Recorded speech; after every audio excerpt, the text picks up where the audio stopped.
Hello friends, we now move to the next property of the determinant, second property, which is multiplication of the determinant by a constant value.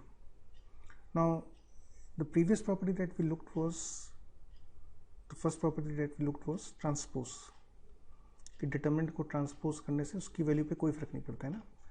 तो transpose of a determinant does not change the value.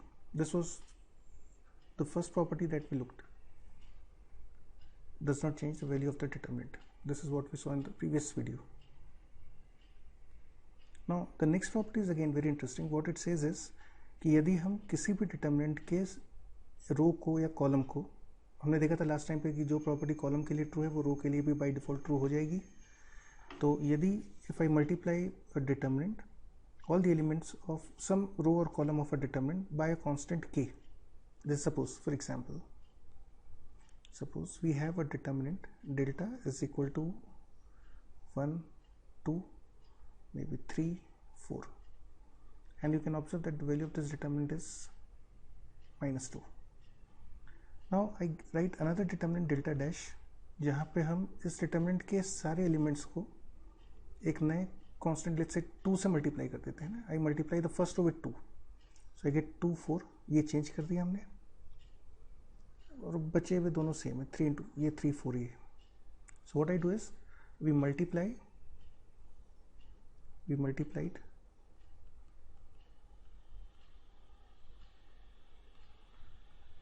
the first row with 2, and now we'll evaluate the value this determinant. So now this turns out to be 8 minus 12, which is -4. So what we observe is that the new value of the determinant -4 is 2 times the previous value. It's a double of the previous value, and ये जो 2 का factor आता है, 2 जो double हो रही है value, this is because of this particular value जिससे हमने इसकी रो को मल्टीप्लाई किया था. तो क्या हुआ कि जब हमने फर्स्ट रो को 2 से मल्टीप्लाई किया तो डिटर्मिनेंट की वैल्यू 2 टाइम्स हो गई. सपोज एक और देखते हैं. Suppose what happens if I multiply this particular determinant delta. Let's say हम इसकी फर्स्ट रो को 3 से मल्टीप्लाई कर देते हैं. We get 3, 6. ये दोनों सेम रखते हैं, 3, 4, and this time the value becomes 12 minus 18 minus 6. So now the value becomes 3 times. तो यदि हम डिटर्मिनेंट को 3 से मल्टीप्लाई करते हैं तो फर्स्ट रो को अगर हम 3 से मल्टीप्लाई करते हैं तो डिटर्मिनेंट की वैल्यू 3 टाइम्स आती है. सो द प्रॉपर्टी सेज कि यदि हम किसी भी रो या कॉलम को, if each of the entries of any row और कॉलम ऑफ अ डिटर्मिनेंट, किसी भी रो या कॉलम की एंट्रीज को हम k से मल्टीप्लाई करेंगे तो डिटर्मिनेंट की वैल्यू जो होगी वो भी k से मल्टीप्लाई होगी. जैसा हमने यहाँ पे देखा था पहले वाले केस में कि डिटर्मिनेंट की ओरिजिनल वैल्यू -2 थी, हमने फर्स्ट रो को 2 से मल्टीप्लाई करके लिखा तो डिटर्मिनेंट की वैल्यू भी 2 से मल्टीप्लाई हो गई. हमने इसको नेक्स्ट केस में डेल्टा डबल डैश में फर्स्ट रो को 3 से मल्टीप्लाई करा तो डिटर्मिनेंट की वैल्यू भी 3 से मल्टीप्लाई हो गई. ठीक है. तो बाय द सेम लॉजिक यदि हम किसी भी रो या कॉलम को k से मल्टीप्लाई करेंगे तो डिटर्मिनेंट की वैल्यू भी k से मल्टीप्लाई हो जाएगी. The proof of this is very straight forward. You can very easily prove this result. तो सपोज यदि हम फर्स्ट कॉलम से एक्सपेंड करें तो I get, sorry let's make it A3, B3, C3, right. तो यदि हम इसको फर्स्ट कॉलम से एक्सपेंड करते हैं तो I get B2, C3 minus B3, C2 minus next is A2 into we get B1, C3 minus B3, C1 plus A3 into B1, C2 minus B2, C1. So I expanded this determinant along the first column D and I get this particular value. Now I expand the second determinant again along the first column and we'll observe the value. So I get k times a1 into B2C3 minus B3C2 plus minus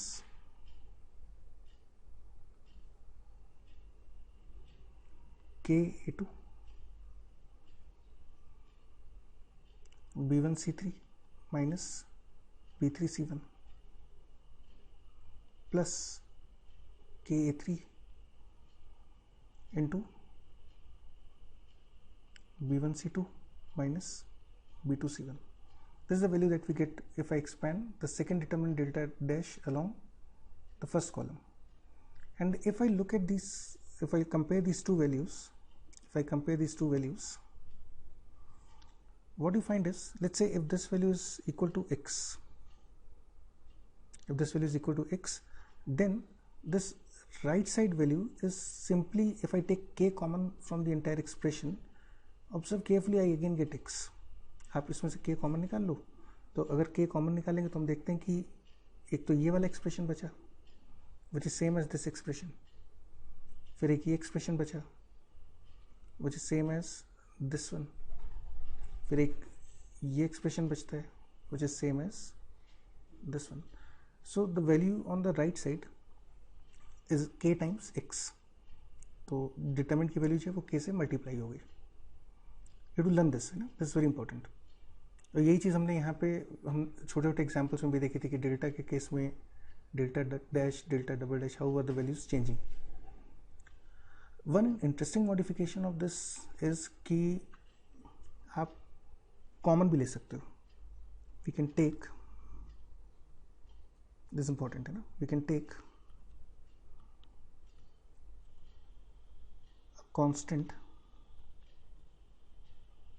common from the entire row of the determinant, from entire row or column of a determinant. हम किसी रो से common भी ले सकते हैं. जैसे for example, suppose this is a determinant 2 6 3 9. ठीक है. So what I can do is I can take 2 common from the first row. मैं फर्स्ट रो से 2 कॉमन निकाल सकता हूँ. So I get 2 common from the first row. This is 1 3 3 9. अच्छा, I can also take 3 common from this second row. Second row से 3 common ले लो, तो you get 2 into 3 1 3 1 3. So this is simply 6 into 1 3 1 3. I can take the constants common from the entire row or entire column. पूरी रो या पूरी column से लेंगे. ठीक है. और इसी का ये जो कॉमन हम लेते हैं, इसी कॉमन को हम ये भी कर सकते हैं कि what you can do is you can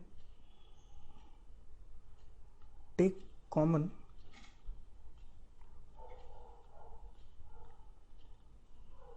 from some row or column and send this constant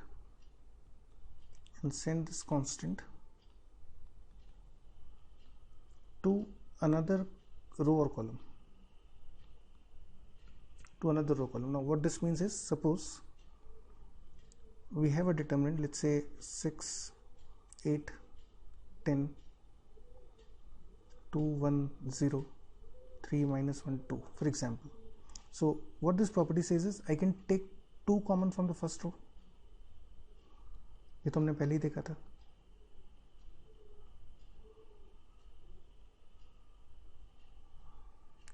और फिर हम इस 2 को किसी दूसरे कॉलम में भी भेज सकते हैं, किसी रो में भेज सकते हैं. लेट्स से मैंने फर्स्ट रो से कॉमन निकाला and I right this is 3 2 3.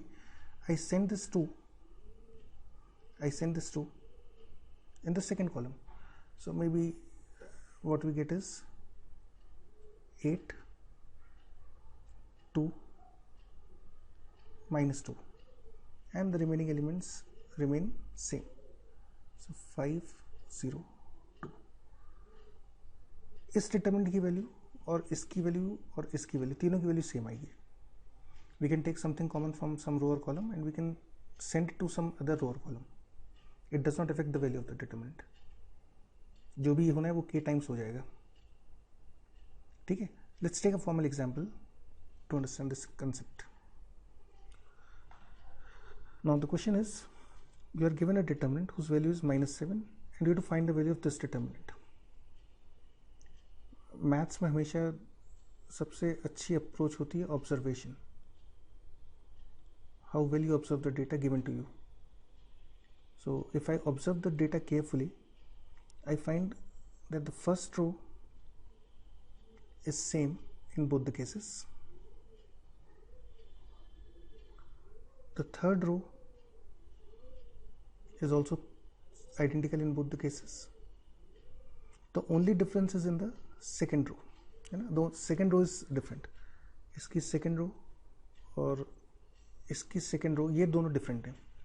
और इसमें भी मुझे कनेक्शन पकड़ में आता है and which is quite obvious कि इसमें से यदि हम 3 कॉमन निकाल दें, if I take 3 common from the second row from here, I'll get this particular row. So now that gives you the solution of the problem. It's a very simple question now. What I do is I take 3 common from here, second row, take 3 common,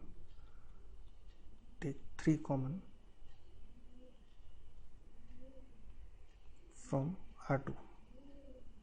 So I get the determinant as 1 2 1 2 3 4 2 0 5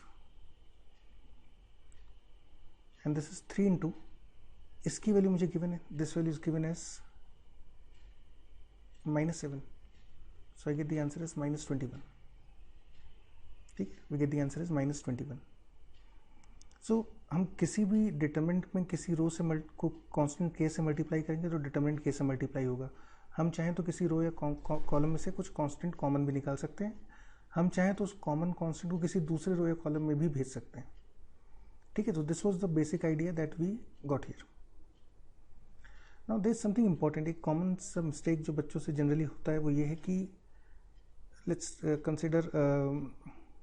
consider this simple 2/2 determinant. Now the value of this determinant turns to be 8 plus 3, which is 11. Now what I'm doing is, let's say we multiply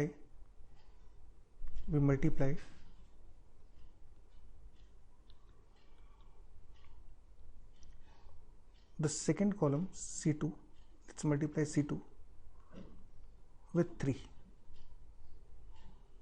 So what I get is 2 9 -1 12. लेकिन determinant तो एक value होती है और जब हम किसी भी कांस्टेंट किसी भी वैल्यू को 3 से मल्टीप्लाई करेंगे तो हमें डिवाइड भी करना होगा ना. Do not forget this. If you multiply a determinant with a constant you have to divide it also with a constant.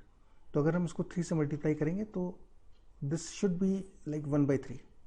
यहाँ आपको बाहर 1/3 करना पड़ेगा. This is important. तो अगर हम इसको एक्सपेंड करें तो आई गेट 24 plus 9 और बाहर 1/3 and now these two will be equal,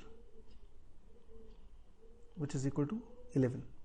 मतलब ऐसा नहीं करना है कि कोई डिटरमिनेंट दिया हुआ है मुझे 2 6, ठीक है, you are given some determinant may be 2 6 4 1, this is 0 0 3 2 5.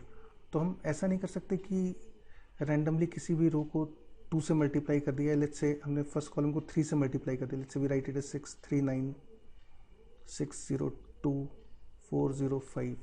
These two values are different.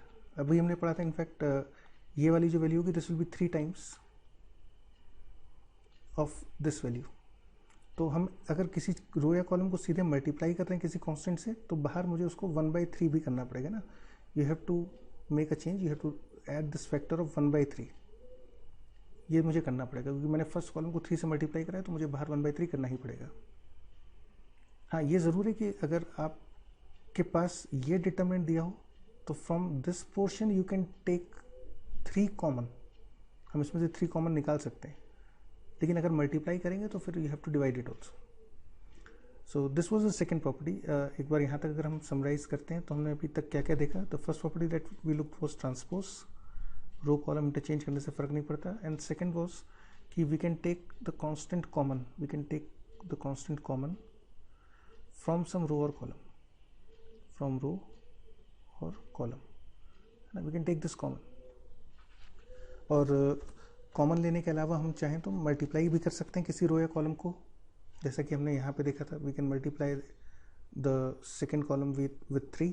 Multiply करेंगे तो बाहर ये मुझे 1/3 और करना होगा, इसका मुझे ध्यान रखना है.